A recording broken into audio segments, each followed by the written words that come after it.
There is a popular theory running around claiming that there is a 2,000-year gap between week 69 and week 70 in the prophecy about the coming of Messiah.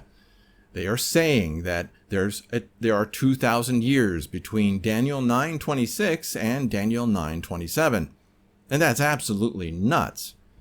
Remember that Daniel 9 is about the coming of Jesus Christ and only the coming of Jesus Christ. There's nothing in Daniel 9 that talks about the last days in any way. If there was anything about the last days in that chapter, Daniel would have said so. But for 200 years, teachers have claimed that everything in Daniel 9 is about Jesus except the last verse. Are you kidding me? That's how we should interpret the Bible? This is absolutely maddening, and the only reason why people are regurgitating this awful interpretation, and yes, I mean throwing up, is because they do not understand the passage that Jesus was referring to when he said this, quote, "Therefore, when you see the abomination of desolation spoken of by Daniel the prophet standing in the holy place, whoever reads, let him understand, then let those who are in Judea flee to the mountains." Close quote. Matthew 24, verses 15 to 17.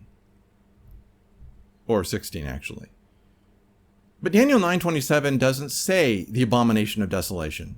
It actually says this, quote, "And a covenant shall be confirmed to many for 1 week, and at half of the week there is a ceasing of sacrifice and offering.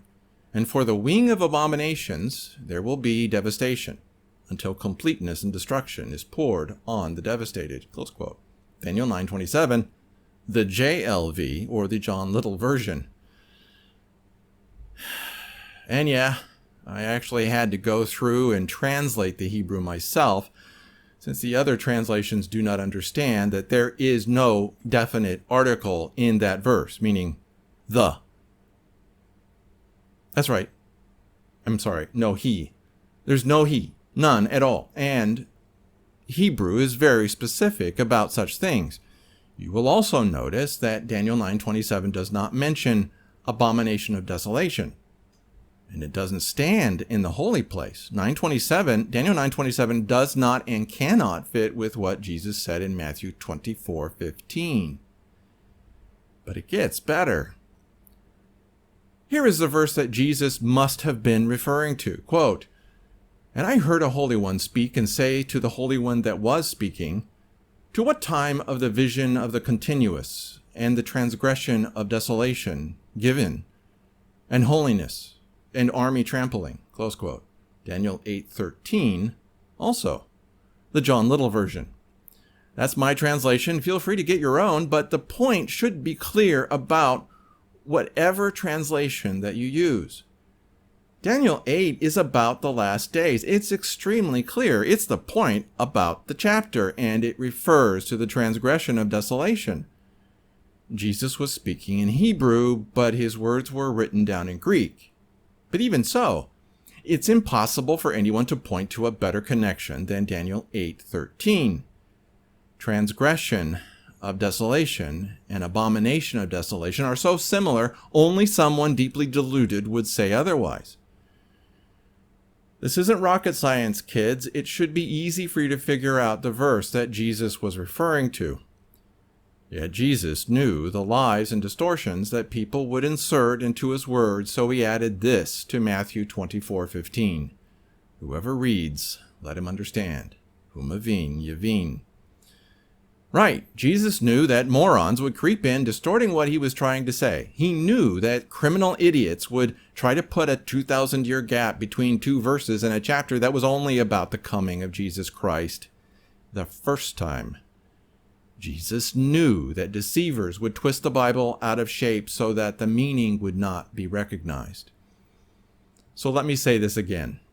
Jesus was referring to Daniel 8, not Daniel 9. It is a sin to distort the Bible, so it's a sin to put a 2,000-year gap between Daniel 9:26 and Daniel 9:27. Don't you understand that Jesus was the one who ended the need for sacrifices? That he did it after only 3.5 years? So not only are we inserting something into Daniel 9 that does not belong there, we are also minimizing the work of Jesus Christ on the cross. He ended the sacrifices. From that moment on, any and all sacrifices became meaningless. It makes me angry to see this, and I believe that God feels the same way. Daniel's 70th week was fulfilled completely almost 2,000 years ago, and to say otherwise is a sin. I know that sounds harsh, but what else are we going to call a deliberate distortion of the Bible? Committing this sin won't make you lose your salvation, but it will corrupt your understanding of the Bible and make you vulnerable to the terrible events that are coming. And if you teach this lie, woe unto you. Please stop this lie about Daniel's 70th week. We must stop teaching lies. That's it for this Shockcast. If you appreciated this video, hit like. Also hit subscribe and that little bell if you haven't done that already. And please leave a comment. I look forward to seeing what you have to say about what was said here. Your input is truly welcome. And again, if you want to help keep Omega Shock and the Shockcast alive, there's a link below that can help you do that. You can also get my articles and updates in your inbox through the Shock Letter at theshockletter.com and read my books for free, When Jacob Returns and Ezekiel's Fire. You do not want to get caught by what is coming.